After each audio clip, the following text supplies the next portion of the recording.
Class Higher Secondary First Year, Subject Chemistry, Unit Second Unit, Lesson Quantum Mechanical of Model of Atom. இந்த லெசனில் நம்ம அடுத்து பார்க்க போகிற டாபிக் ஃபில்லிங் ஆஃப் ஆர்பிட்டால்ஸ். ஆர்பிட்டாலில் எலக்ட்ரானுடைய ஃபில் பண்ணுற முறையை பற்றி பார்க்க போகிறோம். பொதுவாக in an atom the electrons are filled in various orbitals according to Hoffa principle. So first one Hoffa principle, second one Pauli exclusion principle and Wundt rules. So three important rule base பண்ணி தான் electron ஆர்பிட்டாலில் fill பண்ணுறோம். அதுபடி first one Hoffa principle. So இந்த Hoffa அப்படின்ற word பெரும்பாலும் German வேர்ட்லேருந்து கொண்டு வரப்பட்டது. Hoffaன்றதுக்கு ஜெர்மன் மீன்ஸ்னால் பில்டிங் அப், அதாவது கட்டமைப்பு அப்படின்னு சொல்லுவோம். எலக்ட்ரான்கள் ஆர்பிட்டாலில் எவ்வாறு ஃபில் ஆகி அதனுடைய இந்த கட்டமைப்பை பில்டிங்கை உருவாக்குதுன்னு முறையாக கொடுத்துருக்காங்க. ஸோ இவருடைய Hoffa பிரின்சிபல் படி இந்த ground state of the atoms the orbitals are filled in the order of the increasing energy. So first one increasing energy வந்து இம்பார்ட்டன்ட். இன்க்ரீசிங் எனர்ஜியில் ஆர்பிட்டாலில் எலக்ட்ரான் ஃபில் பண்ணுற இந்த விதத்தை நம்ம என்ன சொல்கிறோம், Hoffa அப்படின்னு சொல்கிறோம். ஸோ இப்போ எனர்ஜி லெவல் இன்க்ரீஸ் ஆக அடுத்தடுத்த எலக்ட்ரான் ஆர்பிட்டாலில் ஃபில் ஆகும். ஸோ அதுதான் திரும்ப கொடுத்துருக்காங்க. That is the electron first occupy the lowest energy orbital available to them. So எங்கே அதாவது லோயர் எனர்ஜி இருக்கோ முதல்ல அங்கே தான் ஃபஸ்ட்டு ஆர்பிட்டாலில் எலக்ட்ரான் ஃபில் ஆகும் அப்படின்னு சொல்கிறாங்க. அதனுடைய கான்செப்ட் தான் once the lower energy orbitals are completely field then the electron enter the next higher energy orbitals. The order of filling of various orbitals as per the Hoffa principle is given in the pictures 2.12 which is in accordance with the n plus l rule. பொதுவாக என்னன்றது principal சொல்லுவோம். So second one rule sub orbital. So இது azimuthal ஆர்பிட்டால்னு சொல்லுவோம். So இதனுடைய ரெண்டுத்தினுடைய வேல்யூனுடைய மதிப்பு தான் நம்ம n + l ரூல்னு சொல்கிறோம். அதன்படி வேல்யூ நம்ம சப்ஸ்டிட் பண்ணோம்னா என்னோட value, so principal quantum number first n. So அது ஃபஸ்ட் ஆர்பிட்டால், n = 2னும் போது செகண்ட் ஆர்பிட்டால், n = 3னும் போது third orbital, fourth orbital, fifth orbital, sixth orbital. இந்த ஆர்பிட்டாலில் நம்ம ஏற்கனவே 2n² ஃபார்முலா அப்படி தான் எலக்ட்ரான் ஃபில் ஆகுன்னு பார்த்தோம். அதுலேயும் சப் ஆர்பிட்டாலாக SPDF இந்த மாதிரி சப் ஆர்பிட்டாலும் இருக்குதுன்னு பார்த்தோம். இவைகளில் எலக்ட்ரான் ஃபில் ஆகிறது ஃபஸ்ட் ஆர்பிட்டாலில் எத்தனை எலக்ட்ரான்னா 2 எலக்ட்ரான் நமக்கு ஏற்கனவே தெரியும். அது S ஆர்பிட்டால் சப் ஆர்பிட்டாலில் இன்வால்வ் ஆகும். அடுத்து n = 2னும் போது மொத்தம் 8 எலக்ட்ரான் ஃபில் ஆகும். இதில் சப் ஆர்பிட்டால் Sல 2, அடுத்து Pல 2 ஃபில் ஆகும்னு சொல்லியிருக்காங்க. தேர்ட் ஆர்பிட்டால் பார்த்தோம்னா மொத்தம் 18 எலக்ட்ரான் ஃபில் ஆகும். அந்த 18 எலக்ட்ரானும் ஸோ தேர்ட் ஆர்பிட்டாலுக்கு உண்டானதாக இருந்தாலும் நம்ம Hoffa பிரின்சிபல் படி லோயஸ்ட் எனர்ஜி முதல்ல ஃபில் ஆகுன்றபடி அவர் கண்டுபிடிச்சிருக்காரு. 3s 3p, அதுக்கப்புறம் 4s, அதாவது ஃபோர்த் ஆர்பிட்டால் S ஆர்பிட்டால் நிரம்பினதுக்கப்புறம் தான் தேர்ட் ஆர்பிட்டால் மீண்டும் நிரம்ப ஆரம்பிக்கும். ஸோ n = 3னும் போது தேர்ட் ஆர்பிட்டால் 18 எலக்ட்ரான் தான். பட் 18 எலக்ட்ரானாக இருந்தாலும் முதல்ல 2 எலக்ட்ரான் 4sல நிரம்பி மிச்சம் இருக்கிற எலக்ட்ரான் தான் Dயில் நிரம்பும். ஏன்னா ஃபோர்த் ஆர்பிட்டால் இருக்கிற S ஆர்பிட்டால் D ஆர்பிட்டாலை விட லோயர் எனர்ஜி இருக்குன்றத ஆய்வு மூலயமா எக்ஸ்பெரிமெண்ட் வேல்யூ கண்டுபிடிச்சிருக்காங்க. ஸோ இதை தான் Hoffa அதனுடைய வரையறையில் இந்த மாதிரி கொடுத்துருக்காரு. இதே போல் ஃபோர்த் ஆர்பிட்டாலில் நிரம்பும் போது 5s நிரம்பினதுக்கு அப்புறம் தான் 4D நிரம்பணும். அதே போல் 6s நிரம்பினதுக்கு அப்புறம் தான் 4f அண்டு 5D நிரம்பணும் நம்ம தெரிஞ்சுக்கிறோம். ஸோ இதை நம்ம வரிசையை எழுதும்போது எலக்ட்ரானிக் கான்ஃபிகரேஷனில் சொல்கிறோம். இதான் Hoffa பிரின்சிபல். அடுத்து சொல்கிறது பவுலி எக்ஸ்க்ளூஷன் பிரின்சிபல்.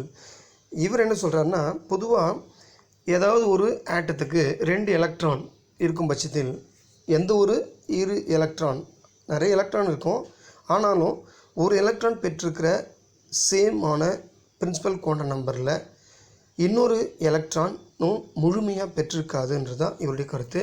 இவருடைய கருத்துப்படி 3 ஆர்பிட்டால்கள் பொருந்தி இருந்தாலும் 4வது ஆர்பிட்டால், அதாவது 4வது quantum numbers, fourth quantum numbers கண்டிப்பாக டிஃபர் ஆகிருக்கும். கண்டிப்பாக டிஃபர் ஆகிறதுக்கு உண்டான சான்சஸ் இருக்குன்றதை இவர் சொல்கிறாரு. அதன்படி இவருடைய கான்செப்ட் பாருங்கள். Pauli formulated the exclusion principle which states that no two electrons in an atom can have the same set quantum numbers value or 4 quantum numbers. அதாவது 4 குவாண்டம் நம்பர் இருக்குன்னே தெரியும், 4 குவாண்டம் நம்பர்ஸ் நமக்கு. அதில் ஒவ்வொன்றா பார்த்தோம்னா first principal quantum number, second one azimuthal quantum number. So அந்த மாதிரி பார்க்கும்போது மேக்னெட்டிக் குவாண்டம் நம்பர், அடுத்து ஸ்பின் குவாண்டம் நம்பர். இந்த 4 குவாண்டம் நம்பர்ஸும் 2 எலக்ட்ரான் 4மே சேமாக இருக்காது. 3 குவாண்டம் நம்பர்ஸ், அதாவது 3 குவாண்டம் நம்பர் சேமாக இருந்தாலும் ஏதாவது ஒரு குவாண்டம் நம்பர்ஸ் டிஃபர் ஆகிருக்கும், அந்த 2 எலக்ட்ரானுக்கும் உள்ள வித்தியாசமாக அமைஞ்சிருக்கும்னு சொல்லியிருக்காரு. ஸோ அதுதான் அவங்க சொல்லியிருக்காங்க பாருங்கள். It means that each electron must have unique value for the 4 quantum numbers n, l, m and s. So இந்த மாதிரி என்ன பண்ணது கண்டிப்பாக பெற்றிருக்காது அப்படின்றத நம்ம சொல்கிறோம். ஸோ பாருங்கள், 4 குவாண்டம் நம்பர் பெற்றிருக்கோம், ஆனால் சேமாக இருக்காது. For the lone pair electron present இந்த ஹைட்ரஜன் ஆட்டம் எடுத்துக்கிறோம். இதில் 4 குவாண்டம் நம்பர்ஸ் இருக்குது. Principal quantum number n, azimuthal quantum number l = 0, m = 0, magnetic quantum number s பார்த்திங்கன்னா ப்ளஸ் ஆஃப் இருக்கும். For the 2 electron present in helium, இது வந்து ஹைட்ரஜனுக்கு ஒரே எலக்ட்ரான்றதுனால அதோடு போகலாம்.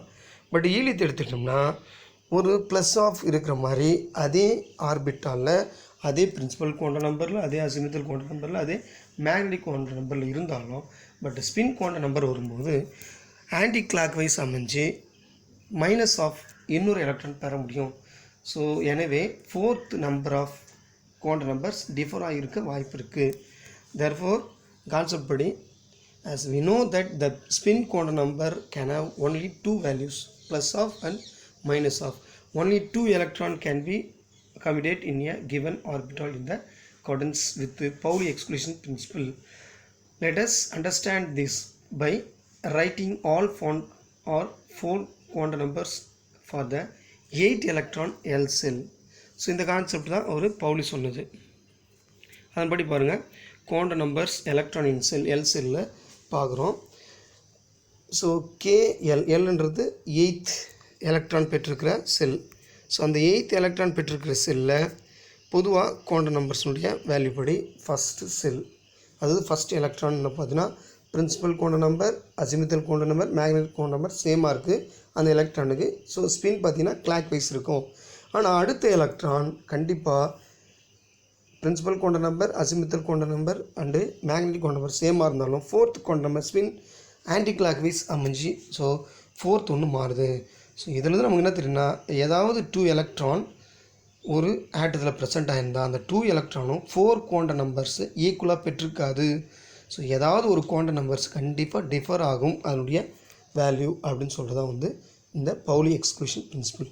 அடுத்து 3rd எலக்ட்ரான் எடுத்துட்டோம்னா பிரின்சிபல் குவாண்டம் நம்பர் செகண்டு, ஆனால் அசிமுத்தல் குவாண்டம் நம்பர் 1 வருது, மேக்னெட்டிக் குவாண்டம் நம்பர் -1.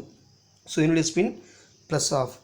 ஸோ இது வந்து பி ஆர்பிட்டாலுக்கு எக்ஸாக இருந்துச்சுன்னா அடுத்து 4th எலக்ட்ரான் பி ஆர்பிட்டாலுக்கு 0 ஆகும். அடுத்து பி ஆர்பிட்டாலுக்கு பாசிட்டிவ், அதனுடைய டைரக்ஷன் XYZ மாறுது. அதனால் கண்டிப்பாக அடுத்தடுத்து எலக்ட்ரான் பாசிட்டிவாக இருந்தாலும், அதாவது ஸ்பின் கிளாக் வைஸ் இருந்தாலும் இந்த m வேல்யூ மாறுறதுனால நமக்கு டிஃபர் ஆகும்.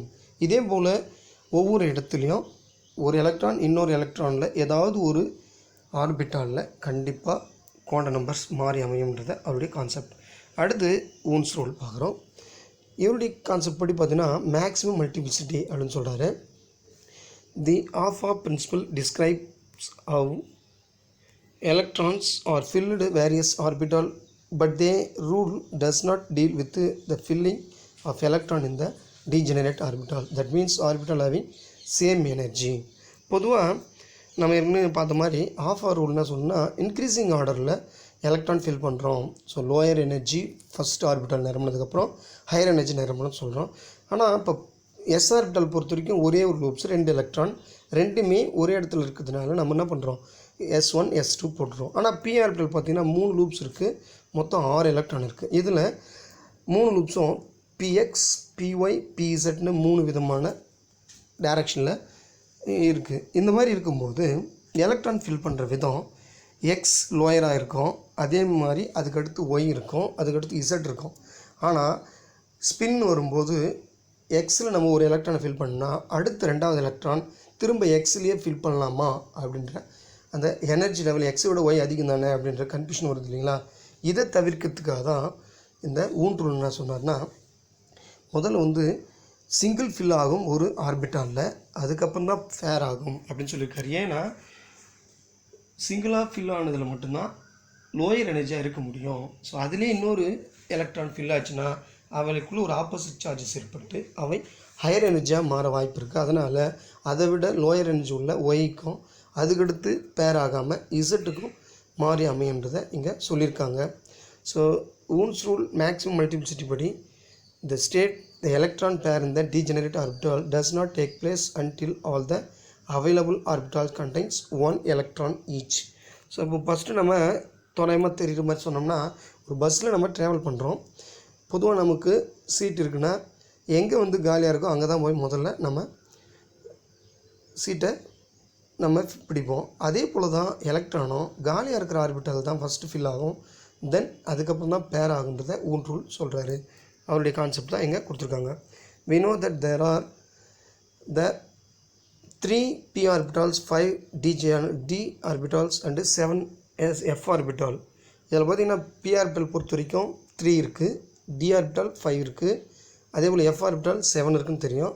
இதை வந்து லூப்ஸ்னு சொல்லலாம். according to this rule, pairing of electron in this orbital start only within 4th, 6th, 8th electron. So இங்கே இருக்கிற எலக்ட்ரான் அடுத்தது 4th அப்புறம் இப்போது 3 ஆர்பிட்டாலில் ஒவ்வொரு எலக்ட்ரான் ஃபில் ஆச்சு பின்னா அடுத்த 4வது எலக்ட்ரான் அதுக்கப்புறம் பேர் ஆகும். அதே போல் ஒவ்வொன்றுத்துக்கும் அமையும் enter the PDF orbitals respectively சொல்லியிருக்காங்க. For example, consider the carbon atom which has 6 electron according to Aufbau principle. The electronic configuration 1s2 2s2 2p2. இது ஆஃபா ரூல் படி முதல்ல first orbital, second orbital, third orbital நிரம்புது.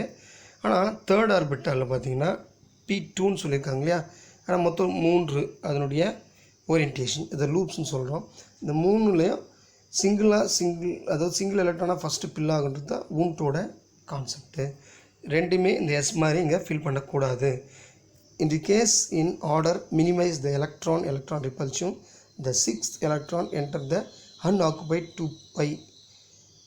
2p y orbital as per Ohm's rule. That means it does not get paired with the 5th electron already present in the 2px orbital. இது அவங்க சொல்கிறாங்க. இதே போல் how many unpaired electron are present in the ground state of Fe3+ சொல்லியிருக்காங்க. அயனுடைய atomic number 26 கொடுத்துருக்காங்க. அதே மாதிரி Mn2+ கேட்குறாங்க. இதனுடைய அட்டாமிக் நம்பர் 25. ஆர்கான் இதனுடைய அட்டாமிக் நம்பர் 18 கொடுத்துருக்காங்க. இதுக்கு எல்லாமே என்ன சொல்லியிருக்காங்கன்னா, இந்த மாதிரி அன்பேர்டு எலக்ட்ரான் p ஆர்பிட்டால் இருக்கிற மாதிரி எத்தனை அன்பேர்டு எலக்ட்ரான் இருக்க வாய்ப்பு இருக்குது அப்படின்னு சொல்லியிருக்காங்க. அது பாருங்கள். டவுட் இருந்தால் தனியாக இண்டிவிஜுவலாக வாட்ஸ்அப் பண்ணுவாங்க. Thank you. see you next class.